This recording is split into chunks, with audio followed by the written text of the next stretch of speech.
Là hi voina câu khăn hậu tên Pathian si bay buk na hun thatak mai kan nei le a tin kan câu khăn ni poi mo deuh mai ni a voin hi nu le pa te ni le Kristian chung ko ni ani angin voina hian ke ni câu khăn point chu ni chu kan mangdo na ni a chuwangin voina hian kan câu khăn huang chunga nu le pa te le câu khăn chung kwa zong zong te he nibik ming hian kan lalpai su Krista mingin chibai kan buk cheu ani Pathian chibai bukin Pathian thu thiang hlimingai thang u Pathian chu kanin hum him na le kan chakna mangan laya tran pui vartu nai rengani chuwangin leilung hilo danglamin tlang te hi tuifin ria chung daya in sonma sela kan hlau lowang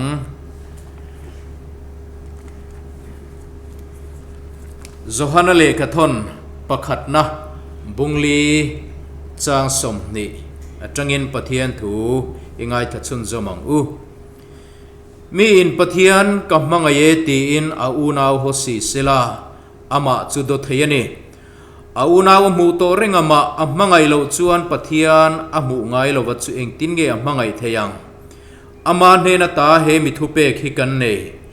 tu point Pathian mangai chuan a unaw po a mangai bok turani ti hi lalpana thu thiang lim kan chiar hi kan zatan mal som ro se amen Pathian ne na itong trayang u olalpa chungnung ber kan Pathian du tak voina hian hun thar lomom tak mai i khongai na wangin min pele a kan ko shanina nipoimo taka kan ngai nule pa tini le Kristian chung koni ti te lalpa voina hian i khongai na ro pui takawanga kan han chang le thei hi lomom kan ti a kumdanga chuan biak buka te chungkwa te thu khomin limle lom takin lalpa chungkwa ten ngai poimo takin chibai kan buk tlang thin chi a tun tumai ro chuan biak buka kal khom theilovin ma ni muna tangin chung kuain lalpa ima kunin chibai kan buk ta jok che ani lalpa heng hun har sakara po Kristian chung ko ni kan ta na hun lomom tak min siam zakawang le chu ni min hruai thena wang chuan kan lom em alom thu kan ron soye lalpa he ni hi min hruai theng ta sa a khongai takin he nia hian a tharin ko khran ho te chung ko tin te mal min som sakla kanin mangai na te kanin ngai nat na te kanin du sak na te alo thara kanin lai chin na te siam thara lo oma voine hian chumiti thar tura thu charo pui tagi chia local tlanga min hrille turini khongai na kan ngen jeni tharawin minom puila i khongai na thar min chan tir zelang che kan lalpa du tagi su Krista mingin kan dila che amen le hei voina hian ko tran ho sia tur te puang tur poin ni dangai chuan kan hanin dai deuh ni te poni a upa ramchul lova ko ran sia tur poimo apiang te minan puan sakturin ni lo somang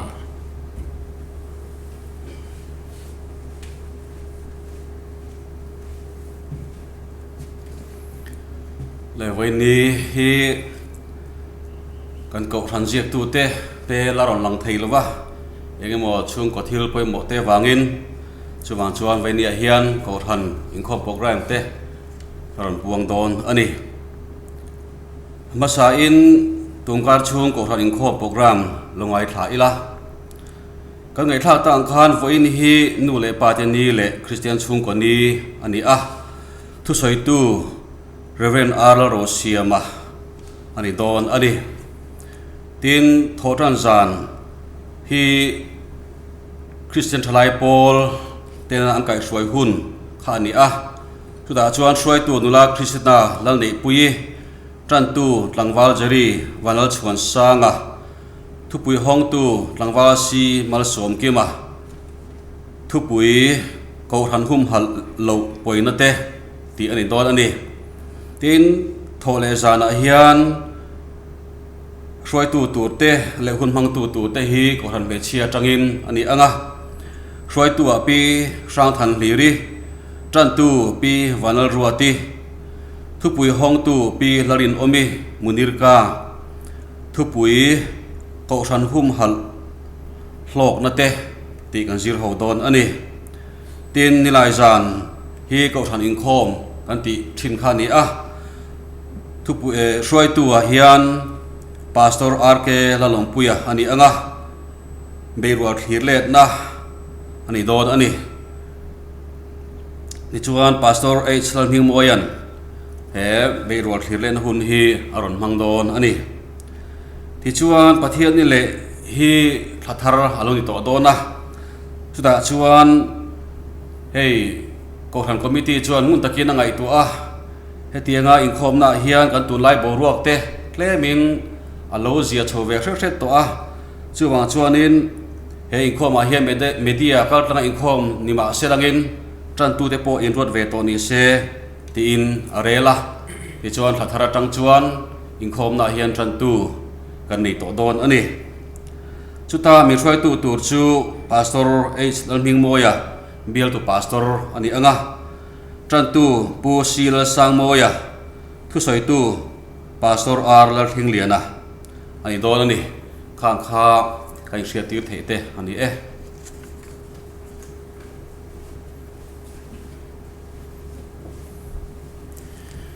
tuna chun pathian choi moin la kan sa anga ei Kristian chung ko la hi kan hlabua hian a tam lo le maya pani a oma ani bi ka chuan hansa ila a hlut te po a hlu zual in alanga Kristian labu number zanga le somkwa le pani na lo cheng vela kan run chungan mangai tu lal pathian chung ko puipa berloni la keini i mangai fa number zanga le somkwa le pani na pathian choi moina ni lo sang u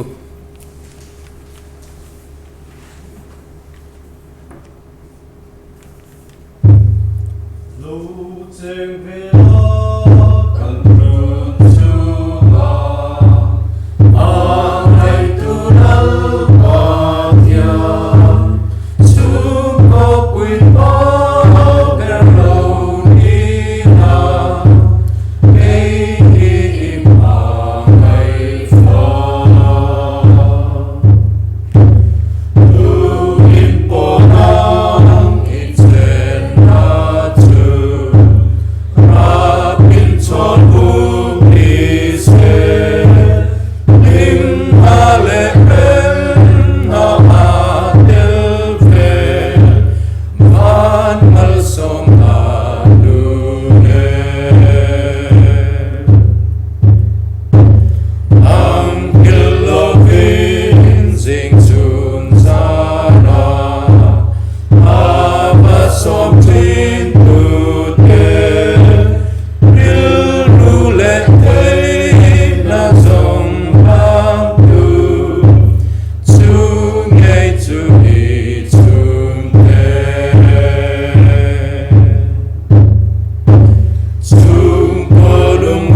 pathian thu cha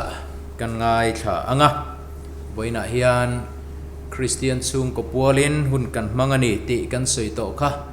emi puala pathian thu cha min thil turin Rev R Lalrosiama lo so mang u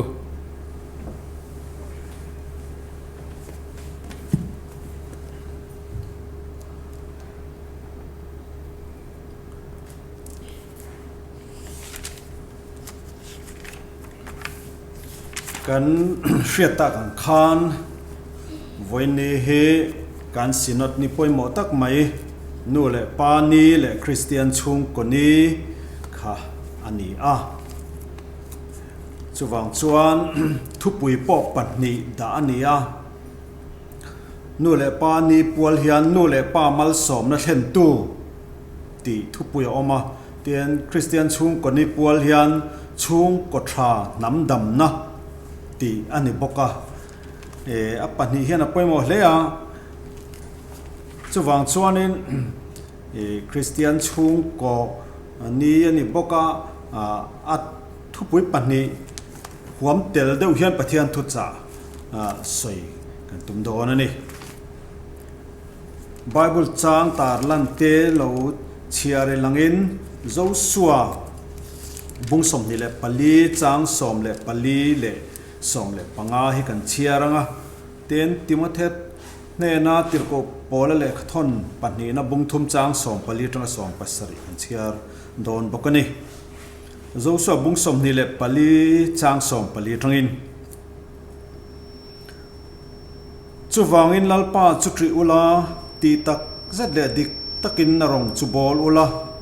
in thla tu ten luira le ai kupta rama arong an bol thin pathian te kha pai vek bula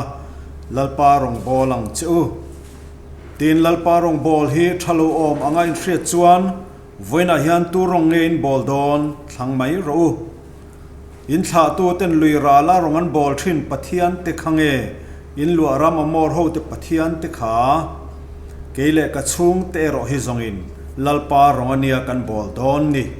ati a Timothy thon ni bung thum chang som le pali tangin nima sela nang zong tu ne na zir nge ni le Krista I suarin na omawang chuan chandam na mukhopa ti fing thei che le khathiang hlim te chu inau pante ta ta hret to ini ti hria in I thil zir le thil hriat chiana te chuan om reng ro pathian le khathu zong hi pathian thok khuma pe kania zirtir konga te thiam lo chantir konga te zil konga te fel na zirtir konga te ason bokani pathian mi chu na thatin reng thok turakim takin thuamin afam kim theinan lalpana thu thiang hlim kan chiar te ko han ho tan mal min som sakro se amen mal som na dilin itong trying all alpa kan pathian voinia nangma biak na hun that tak imi te tan min pek le wangin lom thu kan hrila che Mizoram sinot tuaya ko han ho ten voini hi nu le pa ni le Kristian chung ko nia kan man hun khania tun huna hianen hemi puala thutcha puang chok turin kanin buat sayani khongai takini chia lo hinang in din hlia le la kan zinga hian nang loin puang chuak la I chia lo moi bol lo takhinang in ti thiang lemin tharalam hriat thar han noi leng che voiniai thutcha kan ngai thak tur hi mi pakhat tal chung ko pakhat tal lin tharalam mal som na kan chan na naratan lo ni se kan lalpai so Krista hmin chung chu kan nge na che amen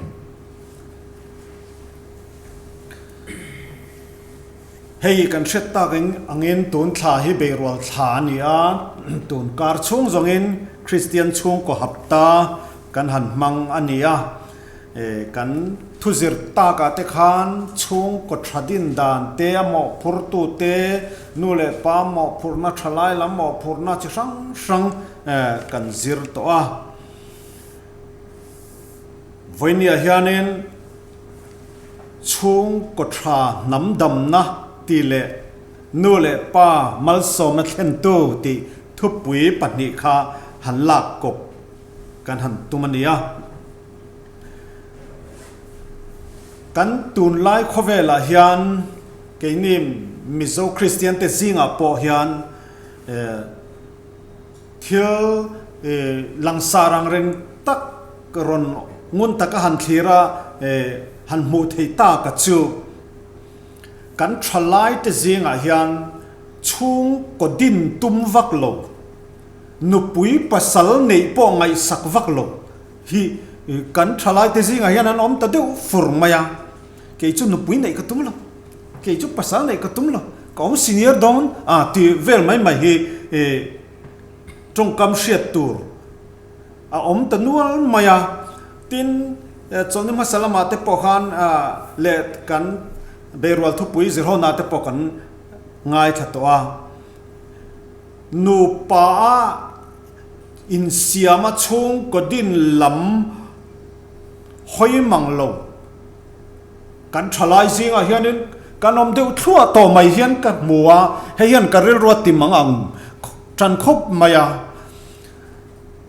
tin in nei shim shim po hi nu pui pasal nei hi kan nei tlai ta hlom khop maya ton ma te chuanin kum som ni han thin dek dek kha chon nu pui pasal nei rol fe to han kan ngai ni tu nei chuanin a mei a pa hianin kum upa tak tak te po hi ko pui lam ngai tua lem lo hi kan tam to khop maya hi a bible vak loving ka ria a biblical vak lo ani bible chuanin mishing hi mani chaw om tur ni lovin nu pa in siam turin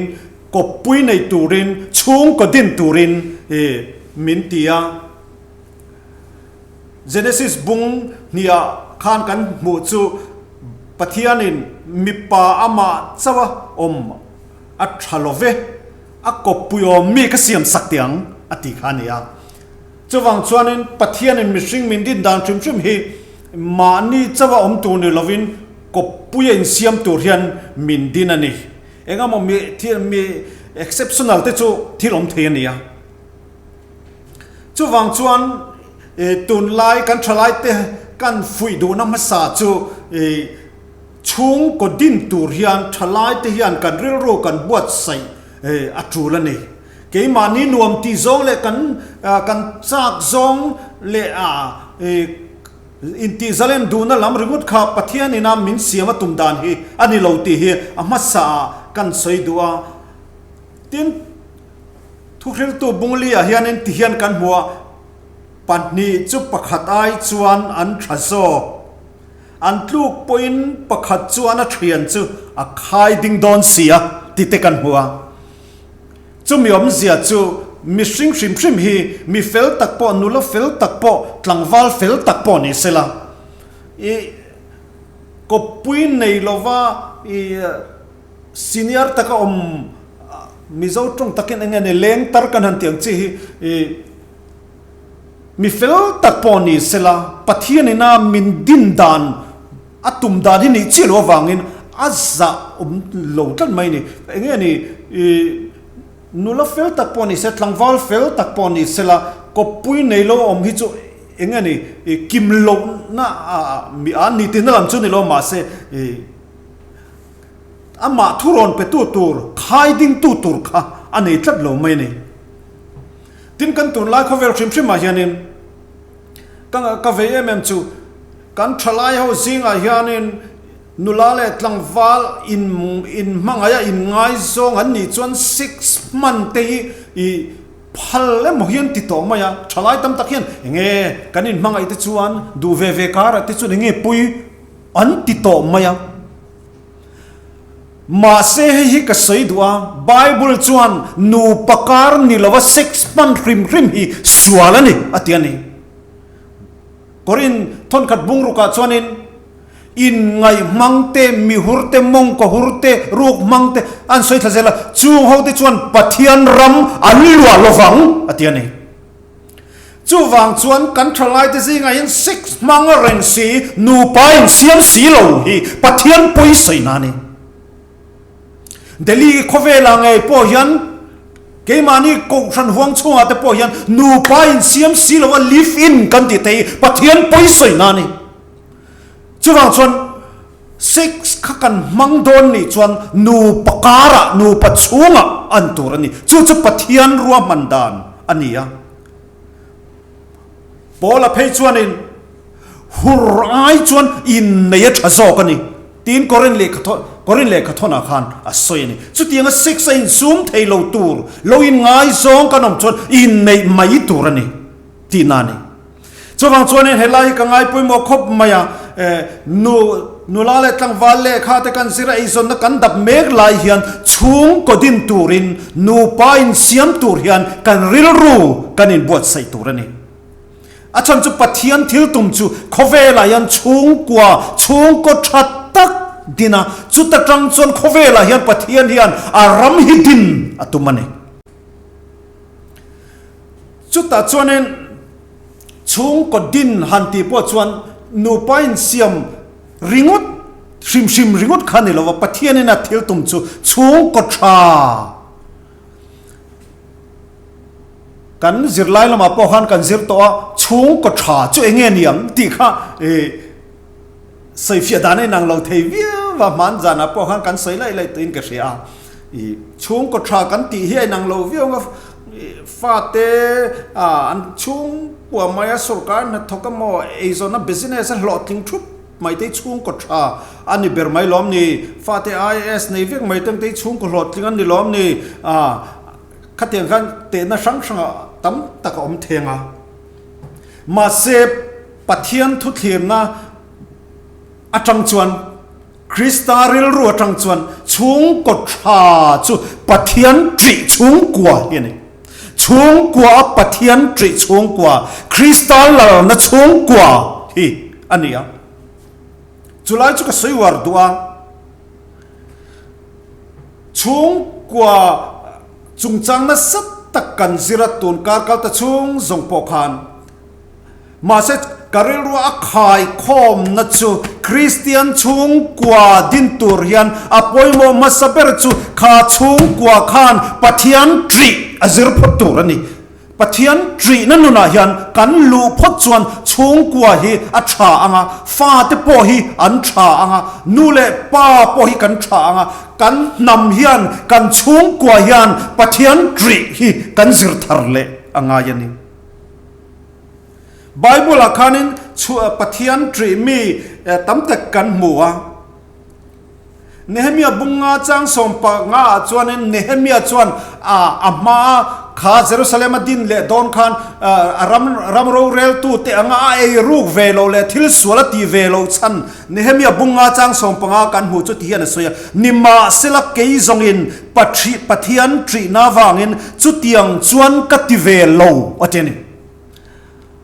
malam ramro rel tu ten diklo taka mi pui te chunga chian lo lak le thil thalon lo ti zong zong kha kei zongin pathian tri na wangin chu tiang chuan ka ti vel lo ei ruk do te kanan soi tri na thil diklo ko rana le sarkara le khotlanga te poniang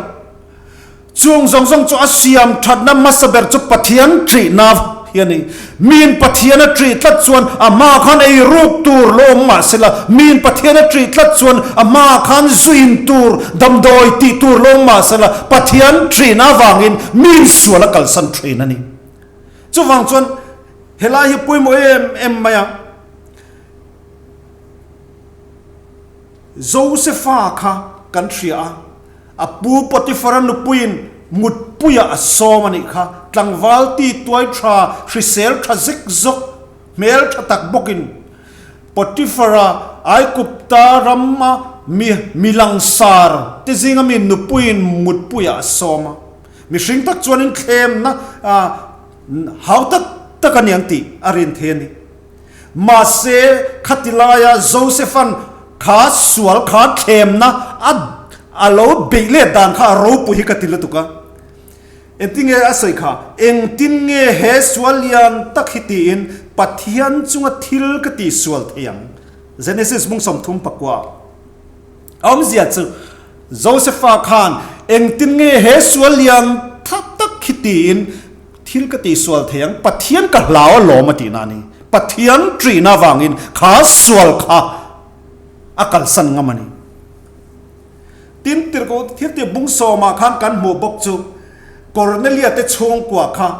ขามีเตชงกว่ากอร์เนเลียข้ารอมสิไปเฮาตู้อันนี้อ่ะไบเบิลละกันละลีสวบพอฮีอัลลักเรลคริสเตียนอะพอลาอินเปโลเร่อามาข้าอีสวฮีอัลลักเรลคริมมาเซไบเบิลน่าสวยดานซอนอันชงกว่าอินปะเทียนันทรีนะปะเทียที่เห็นน่ะสวยปะเทียนไงสักเมียนี่อะชงเตซงเนนปะเทียนอันทรีนะเตียนติรโกเทียนบุ้งสมากันปัวจูมีเนน่ะจวนวันติรโกข้าอารอนินลาระวันติรโกจวนกอร์เนลีอีตรงใจนั่นแต่เลยทิลเป็กแต่ข้าเรียดเร่งตัวรินปะเทียนเนี่ยนะเร่งโฉตาอันเดียนี่จูคริสเตียนนี่มาได้ยาตรงใจนะคะคริสเตียนไอ้เป็กมาได้ยาทิลเป็กแต่เลยตรงใจแต่ข้าใบจุงละมินาเราชินเชียได้ต่อที่นั่นนี่อาจารย์จุขามีแต่ชุงกว่าขานปะเทียนอันตรีทัดเมนี่ปะเทียนตรีฮีชุงก็ชาดินตุรจวนกันอินซิรตีร์ทาร์อภัยโมเอมันนี่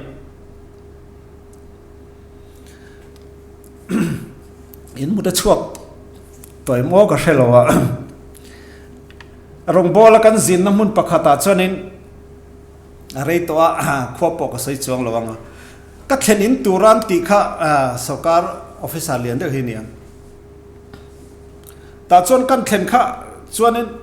กันเล็กเลยร้อนเลยมาเสกกันอินไก่สวยหน้าขันมาดีเขียนอินติดเท่าเนี่ยหน้าขันจันจินทราฮีอาทิดานด้านปวนชวดตุรันนี่ช่วงอินคอมพอฮีทิดานด้านมันปุยตุรันดีนี่วังขันช่วงอินคอมข้ามันปุยตุรันกันอินบวชเสกก็ให้เล่ใจดอนขันช่วงอินคอมเนี่ยโอ้กเตียมีขวดป้าเบรินหันตีตากจวนนี้อันรอนชวนนู่นเลยป้าเขาจวนนชัวเวไหมอันฟ้าแต่ก็เล็กตักเตะเตียมกุมรุกเวลเล็กเตะเห็นนั่นนี่มาเสช่วงอินคอมันที่เขาอันฟ้าแต่ขันช่วงอินคอมันเสียอันริโลริมไหมช่วงอินคอขันเตียมตัวเงี้ยที่เขาอันเทียมเราเร่อันสิหน่วยเรื่องไหม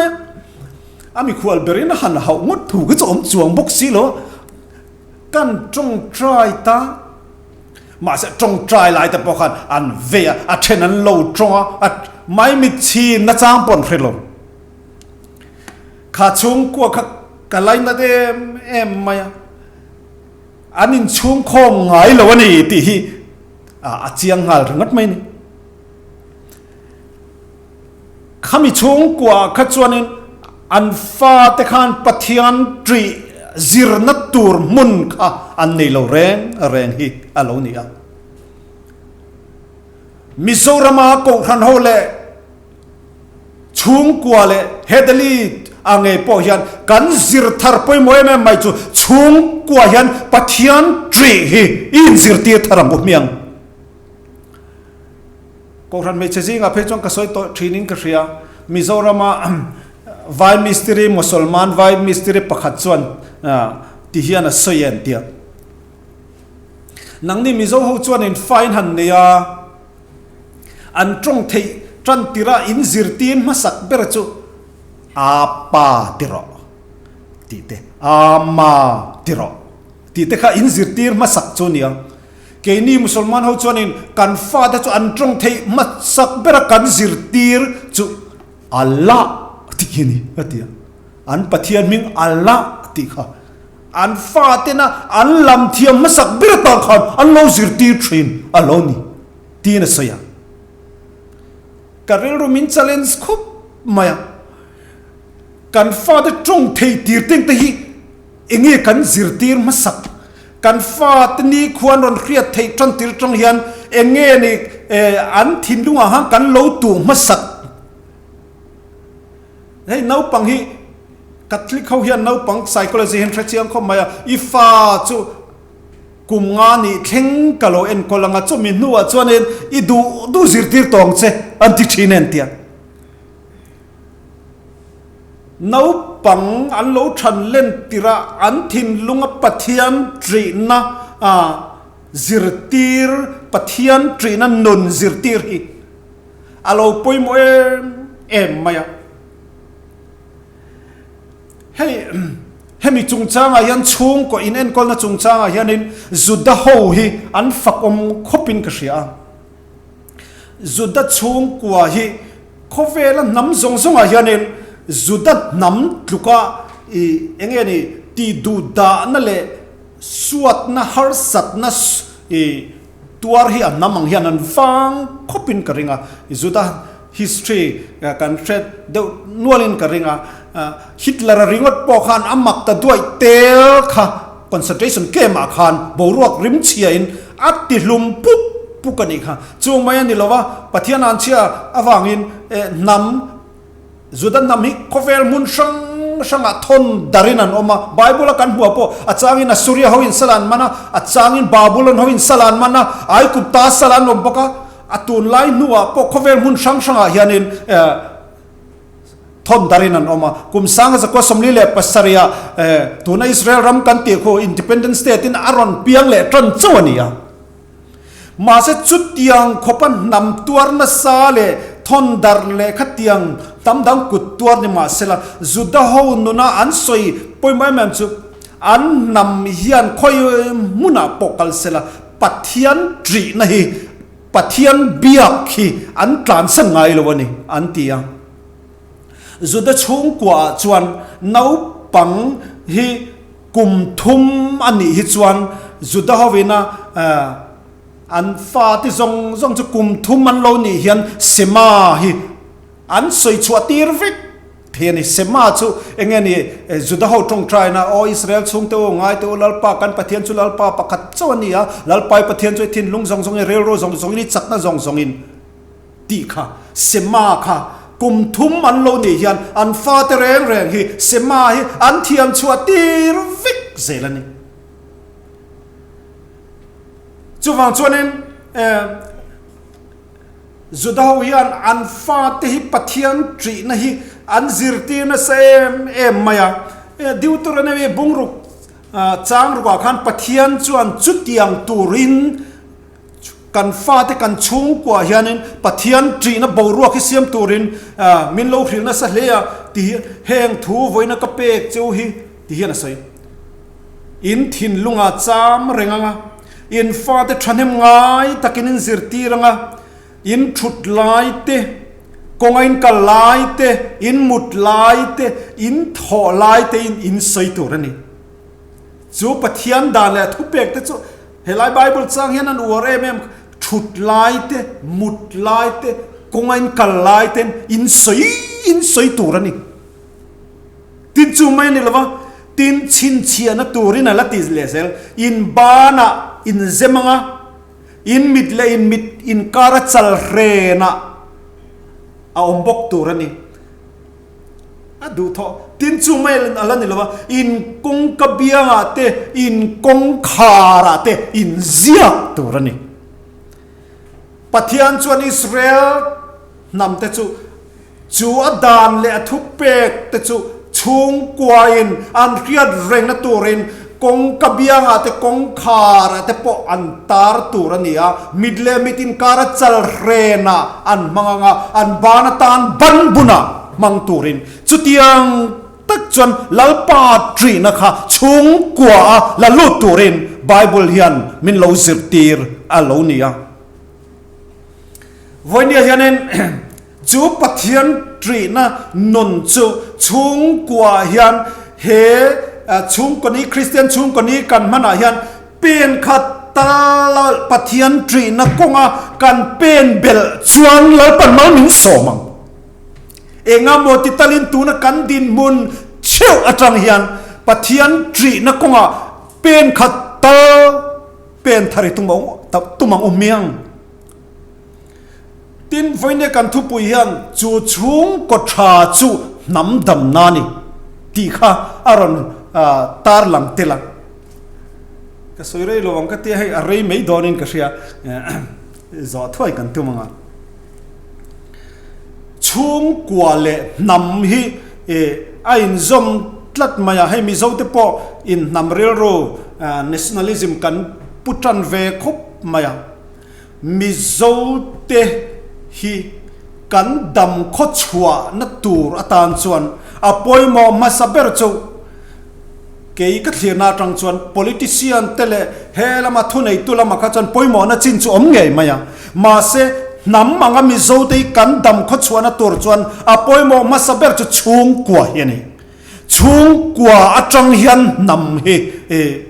alo ding chuak ania chuta chuan hei kan sinothian don naya ngai poimo em chu man jana khan kan bel to pastor pokhan ron soilang to a kum sang ni som le paria chinot Inkhawm pui khan mi zo te kan pian pundan tur kong ruaman na sinot in siam ro se ti in azrela ti chuan kumin kum sang ni som nia hian mi zo te kan pian pun theina tura kai hruai na pamphlet po sinotin aron ti chuak ta nge nge ya chu ta chuan thil chiang de mai veiom de mai chu kan lo in chik vak lowa mi zo te hi abik takin ke mani Presbyterian ko ran Mizoram sinon nuaya kan statistic atanga han clear khan kum sang ni le kum sang nia khan kan punna kan pian punna percentage hi 1.48% ania kan pian punna percentage hi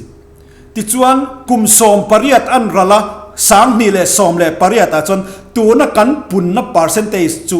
0.80 chawni tani 1 potling tolo kan punna kha atlan niam ta em ti nania hei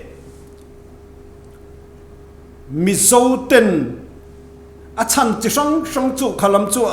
soitur oma hemi family planning birth control kan war na satalu to khe a chan lian tak pakhat chu ni in an soya hei tun lai hianin fahan nei reng hi fan nei tam hi kan lau ta ma ti mai tur hianin fa hi kan nei tlem ta em maya enga mo riselo na wa le nu riselo na wa enga mo condition wang chu thu rana nia ma se bible ina min zir tir dan bible kan mu chon in khovela hian chi tha punga le lung hi lua khat ro tia genesis sa khan kan mu chu ania chuti lai chuanin tun lai an fa pakhat lek patni lek pathum nei hi chu ni tampol kan ni deu tho to mai amani ti ina ngai to thea voinia hianin ring lo ho ten fan ringa remhun kal turan ring pung chu la hian Kristian ring tu te hian van ram kal tu ri kan rin pun ve te po ya ngai ni hian ka ria hey birth control fanei tlem chungchang teng tik tun lai India ram tan chola lo thul te po chu ni mana ka hrelo ma se tun lai khovela hian khovela ram chang kang tam tak hian birth control laman ti to lo zo tun lai an war to zok chu pro natalist policy antia chu fanei war in zirtir na lamani to zo chung fanei war in zirtir na pro natalist policy chu khovela ram chang kang tak Korea te Japan te Israel te Sweden te France te Europe ram chang kang tam takwan fanei claim in zirtir lamain fanei tam in zirtir na policy an kalpui to zo ania chuti line ke ni anam claim ten fanei claim kan in zirtir te hi au ahun lo le mai nin Mizoram sinot chuan angaya hanti ti lokila he ke ni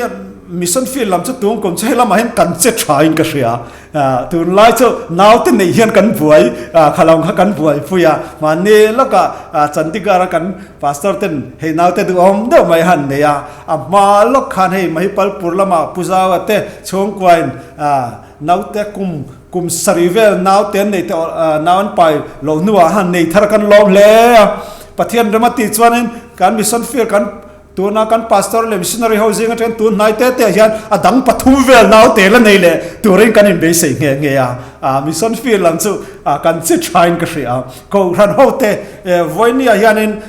isu ring tu ring pung tur hian lali suwa sipai krista sipai rual ring pung tur hian fanei konga po hian tran kan lak ngai ni tun lai nu la tam nu tam tak te hian ka pai pe lon ti ta deu te pon ni mai theya ma se zuda ho chuanin he mi chung chang hen zuda ho pukhi an lo ngai san om deu mai chu hetia chung kodina nuina fa an paya chung kodini hi anni chuan pelo la man seilo pathian ma an mo phorna sacred duty an ngai tlat me ni chuwang chuanin zuda chung kwa te chuanin khatianga faneya chung kodin kha pathian ma an mo phorna an duty an ngaya chuwang chuanin helam konga hian anin fuina sem maya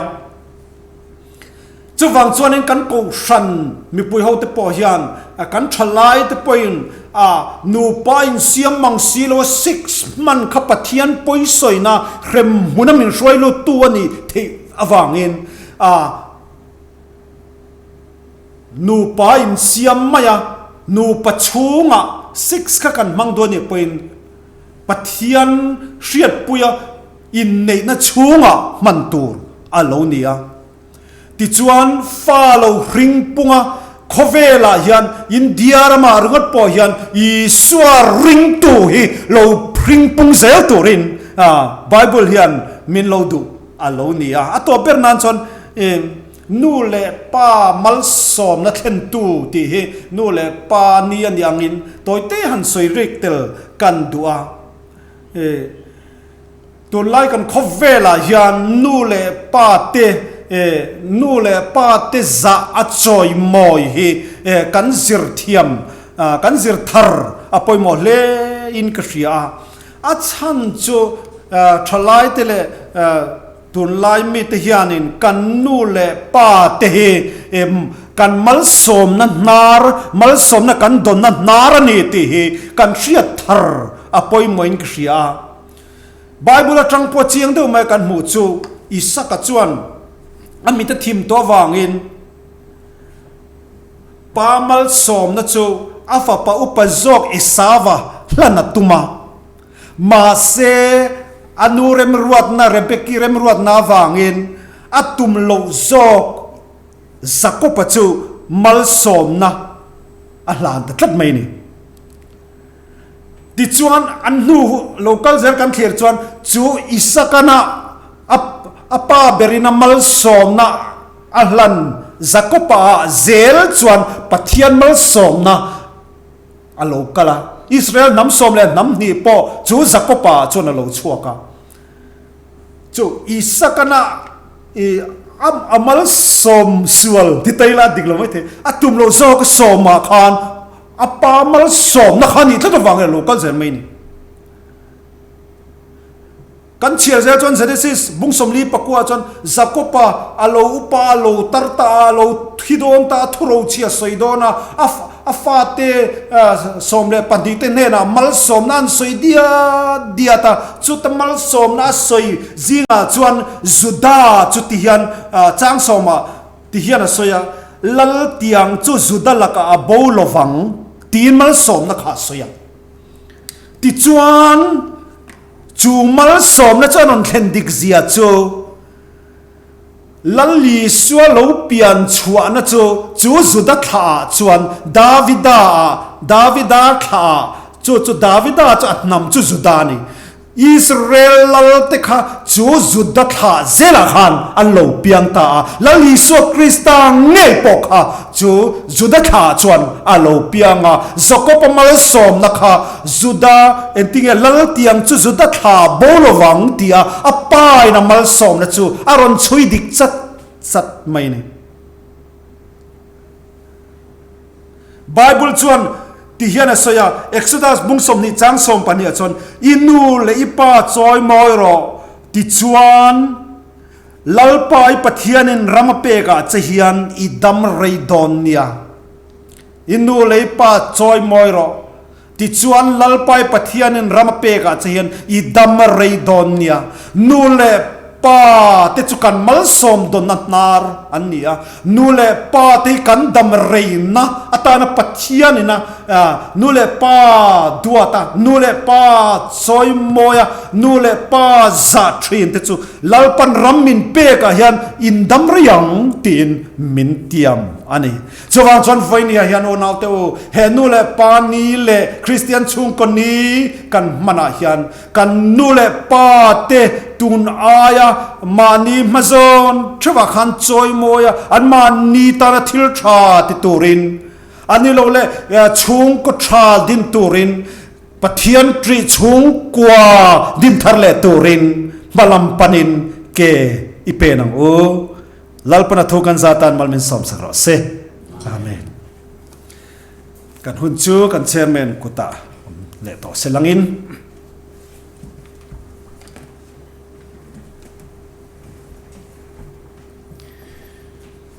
kan ko ran huang chunga thalai tele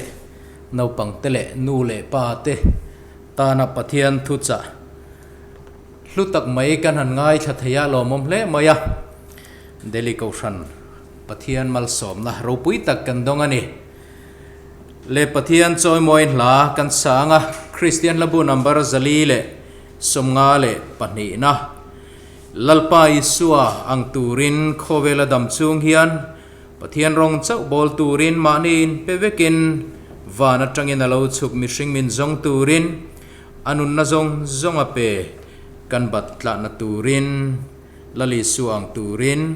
helahi pathian choi moinan kan sanga kan sakzoa kan thuril tuin mal som na in kan Inkhawm te min trin sela thange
reng riat sen lo khan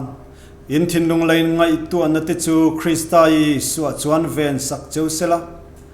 pale fa pale tharau thiang lim pathian ang kim ti theom puina te kai Hruai na te ven him ze na te le mal som sak na te chu ram tina pathian chung te ne na le in za ne na hian tuna le kum khoin lom zero se Amen.